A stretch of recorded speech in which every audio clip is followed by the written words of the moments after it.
اعوذ باللہ من الشیطان الرجیم، بسم اللہ الرحمن الرحیم۔ لائف ویو ود اسرار قریشی کی ایک اور نشست کے ساتھ میں حاضر ہوں۔ اللہ پاک مجھے اچھی بات عطا فرمائے اور اس بات کو آپ تک اچھے طریقے سے پہنچانے کی توفیق عطا فرمائے، آمین۔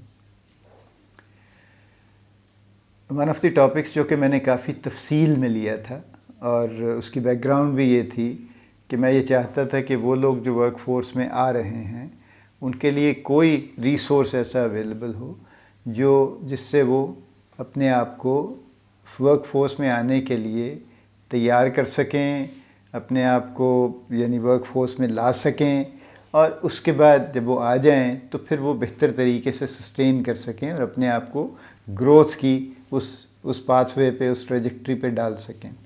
تو اس لیے یہ کوئی 8 نشستوں میں نے یہ گفتگو کی تھی، اور ملا جلا کے شاید وہ 2 گھنٹے کی ویڈیوز تو بنی جاتی ہوں گی وہ، جس کا ٹائٹل تھا welcome to the corporate world یا welcome to corporate world. WTCW بھی میں نے کچھ پہ لکھا تھا ایبریویٹ کر کے، اور اس میں سے 8 ایپیسوڈز میں ڈفرینٹ ٹاپکس تھے ایکچولی۔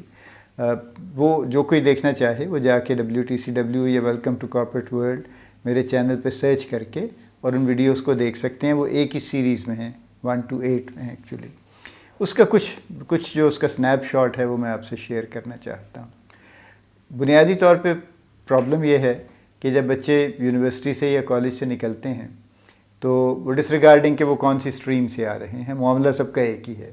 یعنی وہ بچے جو ٹاٹ والے اسکول سے یا گورنمنٹ اسکول سے یا چھوٹے اسکولوں سے پڑھ کے نکلتے ہیں اور اس کے بعد کہیں جا کے یونیورسٹی میں نہیں پہنچتے، کالج تک تو پہنچ ہی جاتے ہیں نا، گریجویشن کر لی، جو بھی کر لیا، اور اس کے بعد وہ ورک فورس میں آتے ہیں، ان کا بھی یہی عالم ہے۔ اور اگر کوئی بہت اچھے اسکول سے پڑھا ہے اور وہاں سے کسی بڑے اچھے کالج میں چلا گیا یا یونیورسٹی میں چلا گیا اور وہاں سے گریجویشن پوسٹ گریجویشن کر کے نکلا ہے، اس کا بھی عالم یہی ہے، چونکہ کارپوریٹ کا واسطہ نہ ادھر ہے نہ ادھر ہے۔ اور اس کی وجہ یہ ہے کہ ہمارے ہاں industry academia relationship is zero, یعنی ہماری انڈسٹری کا آپس میں کوئی ریلیشن شپ نہیں ہے ایکیڈیمیا کے ساتھ۔ ہماری یونیورسٹیز میں جو ریسرچ ہوتی ہے وہ اس کا کوئی پرپز نہیں ہے، یعنی وہ ایکیڈیمک ریسرچ ہے اور اس کی کمرشل ویلیو زیرو ہے بیسکلی، اس لیے کہ وہ کبھی انہوں نے کسی سے پوچھا نہیں کہ آپ کو کیا ریسرچ چاہیے، آپ کی کیا پرابلم ہے انڈسٹری کی، ہم اسے ریزالو کرنے کی کوشش کریں۔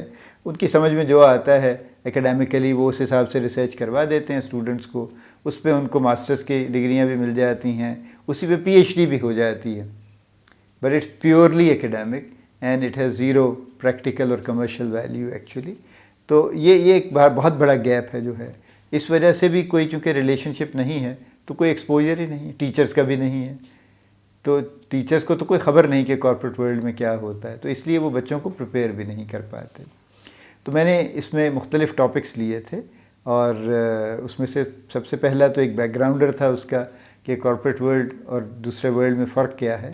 کیونکہ دیکھیے نا، corporate world is a working world, کام تو آپ یونیورسٹی اسکول کالج میں بھی کرتے ہیں، لیکن وہ پیورلی ایکیڈیمک کام آپ کا ہوتا ہے، اس کی کوئی کمرشل گین نہیں ہوتا اس سے آپ بلکہ پیسے خرچ کر رہے ہوتے ہیں نا، آپ تو یونیورسٹی یا کالج کو فی دے رہے ہوتے ہیں تو پیسے خرچ کر رہے ہوتے ہیں، لیکن جب آپ کارپوریٹ ورلڈ میں آتے ہیں تو آپ پیسے کمانے لگتے ہیں۔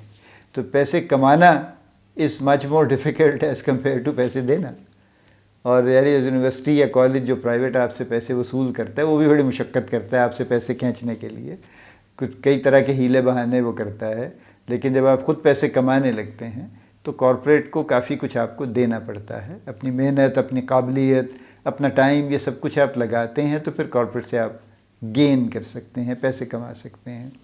تو یہ ایک تو اورینٹیشن کی چینج ہے کہ بجائے پیسے دینے کے اب آپ پیسے لینا چاہتے ہیں، اور لہذا اس کی شرائط مختلف ہو جاتی ہیں۔ دوسرا پھر اس کے بعد یہ تھا کہ اپنے آپ کو انٹرویو کے لیے کیسے پریپیئر کریں۔ تو انٹرویو کے لیے میں نے یہ کہا تھا کہ اپنے آپ کو be yourself actually mainly, لیکن آپ تفصیل میں ضرور جا کے دیکھیے گا اس کو۔ بی یور سیلف سے مراد یہ ہوتی ہے کہ یہ جو ادھر ادھر سے سنا کے آ جاتے ہیں نا کہ وہ پوچھیں تو یوں کہنا اور وہ پوچھیں تو یوں کہنا، تو وہ چونکہ ہوائی گفتگو ہوتی ہے اور فرضی کچھ باتیں وہ جوڑنے کی کوشش کرتے ہیں سیلف پروجیکشن کے لیے۔ تو جب ایک سے دوسرا سوال ہوتا ہے جو سمہاؤ کرابوریٹ پھر اس کا جواب آپس میں نہیں کرتا تو مشکل میں آ جاتے ہیں۔ تو اس لیے بہتر یہ ہے، دیکھیں نا، جیسے کہتے ہیں نا کہ ایک جھوٹ بولنے کے بعد پھر ملٹیپل جھوٹ بولنے پڑتے ہیں اس کو سپورٹ کرنے کے لیے. تو بہتر یہی ہے کہ سچ بول لیا جائے. تو پریکٹیکلی یعنی یہ بہتر یہ ہے. تو اسی طرح سے بی یور سیلف سے بھی مراد یہی ہے کہ ایسی کوئی گفتگو مت کیجیے جو ہوائی ہے، جس کا کوئی وجود نہیں تھا. وہی کیجیے، وہی بتائیے جو آپ ہیں، جو آپ کرتے ہیں. کچھ کمیاں ہوں گی، کچھ اچھائیاں ہوں گی. We are all human being اور وہ جو انٹرویو لے رہا ہے وہ بھی ہیومن بینگ ہے اور آپ بھی ہیں. تو لہذا پرفیکشن کی تلاش کسی کو نہیں ہے. اور خاص طور پہ ایک ینگسٹر سے، وہ لڑکا ہو یا لڑکی ہو جو کہ ابھی جاب شروع کرنے لگا، اس کو تو ہر کوئی ویسے بھی سمجھتا ہے نا کہ یہ تو نوویس ہے، اس کو تو کچھ پتہ نہیں ہے، اس کو تو بھئی سیکھنا پڑے گا، سکھانا پڑے گا، بہت کچھ ہوگا. تو وہاں پہ اپنے آپ کو بہت پروجیکٹ کر کے بتانے کہ میں یوں بھی ہوں، فلاں بھی ہوں، میں نے یہ کر لیا ہے، جو کہ کیا نہیں ہے، وہ ایکچولی فائر بیک کر جاتا ہے. تو be yourself and be truthful. اور جو آپ ہیں جیسے ہیں، اینڈ بی یور بیسٹ. 3 باتیں سمپل سی. یعنی بی یور سیلف، جو آپ ہیں اسی طرح رہیے. بی ٹروتھفل، کوئی غلط بیانی مت کیجیے. And be at your best, جو اپنے بہترین مینرز دکھائیے، اپنے بہترین کپڑے پہن کے جائیے، اپنے آپ کو بنا سنوار کے جائیے. So be at your best also. یہ 3 چیزیں انٹرویو کے لیے کر لیجیے. باقی سوال جواب کہ جی وہ یہ سوال پوچھیں تو یوں جواب دینا، تو وہ پوچھیں تو فلاں کرنا، تو پہلے 25 سوال بنا کے رکھ لو، جواب بنا کے رکھ لو. This is all a waste of time and a waste of energy and it will actually disturb you. اس سے آپ کو نقصان ہوگا، اپنے انٹرویو میں فائدہ نہیں ہوگا. اللہ پاک آپ کو بڑی کامیابیاں عطا فرمائے. اللہ پاک آپ کا حامی و ناصر ہو، ہم سب کا حامی و ناصر ہو. آمین.